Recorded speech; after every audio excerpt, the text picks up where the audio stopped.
Hello guys, তো আজকের ভিডিওটা চালু করে দেওয়া সকাল সকাল টাইমে। তো হাঁটিতে হাঁটিতে একটা টোটো ফাইনালি পেয়ে গেনি। তো এলা 40 মিনিট টোটোত এলা যাচ্ছি আমার একটু ময়নাগুড়ি শেষ অবধি দেখেন তাহলেই বুঝি পারিবেন। দেখিতে দেখিতে প্রায় পৌঁছে গেনি ময়নাগুড়ি। তো এলা যাচ্ছি একটু শুরুম। তো আজকের খুশির দিনে তোমার শেষ অবধি দেখেন ব্লগটা, তাহলে ভালো লাগবে আশা করি। তো এটা কসমস বাজার, তোমার যদি কাউ যদি বাজার করি চান ময়নাগুড়ি তো এটা চলে এসেছেন কসমস বাজার, খুবই সস্তা দামে এই বাজারটা তোমার একটু ভালো করে একটু দেখে দাও। তো ফাইনালি টোটোর থেকে নামে গেনু। তো এলা প্রায় চলে এসেছিনু শুরুম।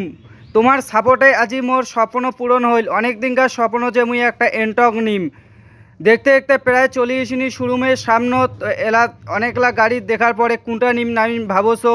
তোমার আশুবাদে যদি তোমার এত যদি সাপোর্ট না করলেন হয় তাহলে মুই আজি এই স্বপ্নটা পূরণ না হলে কায় তোমার আশুবাদে অনেকলা গাড়ি দেখার পরে তো ফাইনালি মোরে একটা এন্টক পছন্দ হয়ে গেল। তো পরবর্তী ভিডিওটা তোমাকে দেখে দিম। আজকের ভিডিওটা এই পর্যন্তই। যদি ভালো লাগি থাকে লাইক শেয়ার কমেন্ট করে যাবেন।